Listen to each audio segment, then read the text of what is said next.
જ્યારે પણ સ્ટોક માર્કેટની કોઈ પણ વ્યક્તિ વાત કરે ને તો આઈપીઓ ની વાત કરતા હોય કે આઈપીઓમાં તો બહુ પૈસા બનાયા મેં, પણ આઈપીઓ ને લઈને ઘણી બધી ગેરમાન્યતા હોય છે ને ઘણી વખત આપણને આઈપીઓ ખબર જ નથી હોતી શું છે. તો જો તમે સમજવા માંગતા હોય કે આઈપીઓ છે શું, આઈપીઓમાં આપણને ઓફર કરે છે, ઓફર શું કરે છે, અને આઈપીઓની આજુબાજુ પ્રાઇસ બેન્ડ ને ડીએચઆરપી ને આ બધા જે ટર્મ્સ છે એ ટર્મ્સનો મતલબ શું હોય, તો એના માટે ધ્યાનથી સાંભળજો, હું તમને સાચું કહું.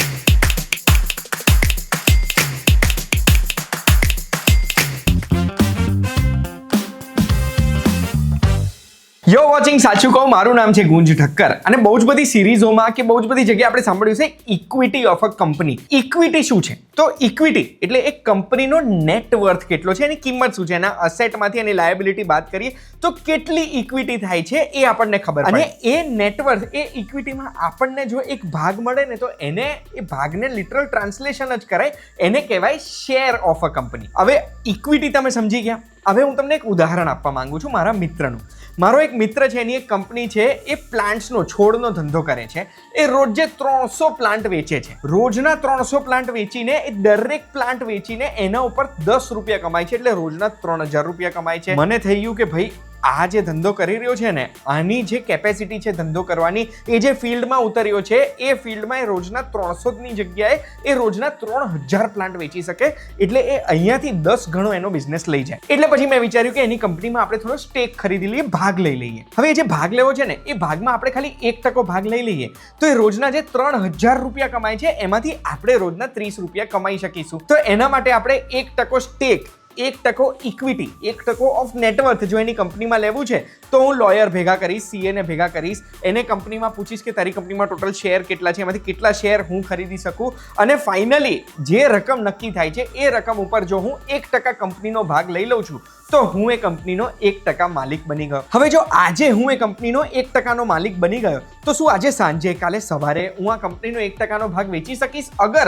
બજારમાં એવી વાત ફેલાઈ ગઈ કે આ કંપની 300ની જગ્યાએ 3000 છોડનો ધંધો આવતીકાલે જ કરશે, મોટા કોઈ ટાઉનશીપનો એને ઓર્ડર મળવાનો છે લેન્ડસ્કેપિંગનો. હવે જો એ અફવા ફેલાઈ ગઈ ને કંપનીનો પરસીવ્ડ વેલ્યુ વધવાની હોય તો બી હું કાલે ને કાલે એની કંપનીનો આ 1% ભાગ નહીં વેચી શકું, કારણ કે આ એક પ્રાઇવેટ કંપનીમાં જો આપણે ભાગ વેચવો હોય ને તો એના માટે ફરીથી લોયરો બેસાડવા પડે, ફરીથી સીએ બેસાડવા પડે, એક ગ્રાહક શોધવો પડે જે મારા 1%નો જેટલો ભાગ છે એમાંથી થોડો ઇન્વેસ્ટમેન્ટ એ પોતે કરે. કારણ કે આ થઈ ગયું કંપનીનું ટ્રેડિંગ, કે આજે આ કંપનીનું વેલ્યુ આટલું છે તો એનો ભાવ આટલો છે. ઓછા ભાવે ખરીદીને વધારે ભાવે વેચવું હોય ને તો ટ્રેડિંગ જ કહેવાય. મારે જો કોઈ પણ કંપનીનું ટ્રેડિંગ કરવું હોય તો એ કંપની પબ્લિકલી લિસ્ટેડ હોવી જોઈએ, અને એ એવા એક બજારમાં લિસ્ટેડ હોવી જોઈએ જે બજારમાં આવી કંપનીઓના શેર્સ ખરીદાય છે અને વેચાય છે. જેવા બે એક્સચેન્જ છે આપણા દેશમાં, નેશનલ સ્ટોક એક્સચેન્જ અને બોમ્બે સ્ટોક એક્સચેન્જ. એનો મતલબ એ થઈ ગયો કોઈ બી કંપનીના શેર મારે ખરીદ વેચજો તરત કરવા છે, કોઈ પણ સ્પેક્યુલેશન ઉપર કે કોઈ પણ વિચારધારા ઉપર, અને લોયરો નથી બેસાડવા, સીએ નથી બેસાડવા, તો એના માટે મારે સ્ટોક એક્સચેન્જમાંથી ખરીદવાનો છે. એ સ્ટોક એક્સચેન્જમાંથી શેર ખરીદવા માટે કંપની લિસ્ટેડ હોવી જોઈએ, અને કંપનીને લિસ્ટ કરવાનું જે પહેલું પગથિયું છે ને, કંપનીનો શેર સ્ટોક એક્સચેન્જ ઉપર ચડાવવાનો, એને કહેવાય છે આઈપીઓ, એટલે ઇનિશિયલ પબ્લિક ઓફરિંગ. પહેલી વખત કંપનીના શેર પબ્લિકને ઓફર કરવામાં આવે છે. હવે કોઈ પણ કંપની પોતાનો આઈપીઓ કેમ બહાર પાડે છે? આઈપીઓથી કંપનીમાં પૈસાનું રોકાણ થશે, લોકો પૈસા રોકશે, એટલે એનાથી નવા ફંડ્સ આવશે કંપનીમાં. હવે આ જે ફંડ છે ને એમાં બી ઘણા બધા ઓપ્શન છે. કાં તો આ ફ્રેશ ઇસ્યુ છે, એટલે કાં તો કંપનીને એક્સપાન્શન કરવું છે, નવું કેપિટલ ઇન્વેસ્ટમેન્ટ કરવું છે, એના માટે એને પૈસાની જરૂરત છે. કાં તો જૂનું દેવું ચૂકવવું છે, એના માટે કંપનીને પૈસાની જરૂરત છે. કાં તો પછી આ એક ઓફર ફોર સેલ હોઈ શકે, એટલે કંપનીના જે એક્ઝિસ્ટિંગ ભાગીદારો છે જેમણે કંપનીની શરૂઆત કરી હતી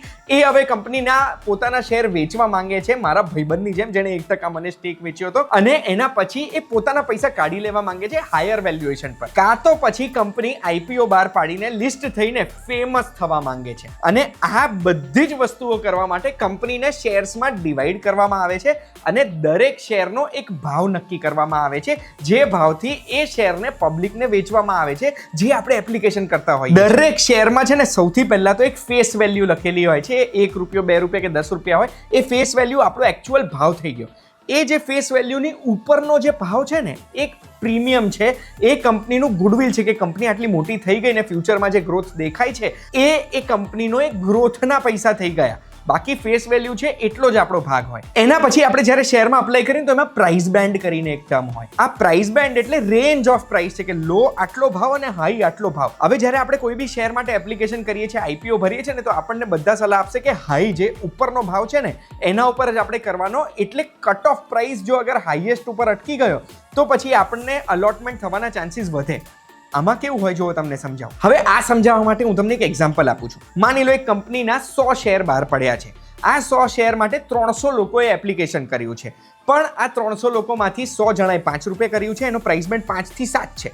તો 5 રૂપિયા 100 જણાએ કર્યું છે, 6 રૂપિયા 100 જણાએ કર્યું છે અને 7 રૂપિયા 100 જણાએ કર્યું છે. તો પછી એમાં શું થશે? જેને હાઈએસ્ટ બીડ કરી છે એ 100 જણાને અલોટમેન્ટ થશે. 6 રૂપિયા અને 5 રૂપિયા વાળા રહી ગયા. પણ જો ખાલી 100 જ એપ્લિકેશન આયા છે અને 100 એપ્લિકેશનમાં 50 જણે 7 રૂપિયા પર કર્યું છે, બીજા 50એ 6 અને 5 રૂપિયા પર કર્યું છે, તો પછી જે 5 રૂપિયા એપ્લાય કર્યું છે એને બી મળશે, 6 રૂપિયા વાળાને બી મળશે અને 7 રૂપિયા વાળાને બી મળશે. બધા કેમ હાયર પ્રાઇસ ઉપર એપ્લિકેશન કરતા હોય કે શેર લાગવાના આપણા ચાન્સ વધી જાય એના માટે. હવે હું બીજો એક એક્ઝામ્પલ આપવા માંગુ છું, જે એક્ઝામ્પલથી હું તમને સબસ્ક્રિપ્શન અને અલોટમેન્ટ સમજાવવા માંગુ છું. કે હવે માની લો એક કંપની છે ને 1 કરોડ રૂપિયાનો આઈપીઓ બહાર પાડ્યો છે. 1 કરોડ રૂપિયાનો આઈપીઓ કેવી રીતે થયો? તો 1 લાખ શેર છે 100 રૂપિયા ઈચના. તો એ 1 કરોડનો આઈપીઓ થઈ ગયો. હવે માની લો એના માટે એપ્લિકેશન આવી છે 3 કરોડ રૂપિયાની અને 3 લાખ શેરની. તો જ્યારે આ 3 ઘણી એપ્લિકેશન આવી છે જે લોકોએ અપ્લાય કર્યું છે, એનો મતલબ એવું કહેવામાં આવશે બજારમાં કે આ આઈપીઓ 3x ઓવર સબસ્ક્રાઇબ્ડ છે.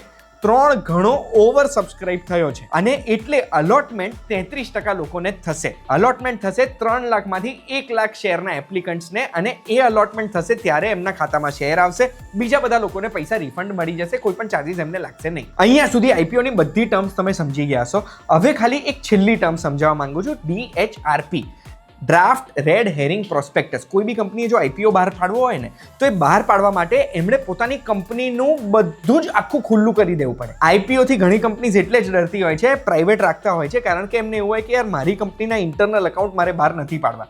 છેલ્લા વર્ષોમાં કેટલો નફો કર્યો, કેટલો લોસ કર્યો, કેટલી ઘાલખાત ખાધી, કોને મેનેજર રાખ્યા, કોને કાઢ્યા, કેમ કાઢ્યા, શું છે બીજું કંપનીમાં, કેટલા કેસ થયા છે, બેસિકલી કંપનીની હિસ્ટ્રી, સિવિક્સ, જ્યોગ્રાફી બધું આ ડ્રાફ્ટ રેડ હેરિંગ પ્રોસ્પેક્ટસમાં હોય.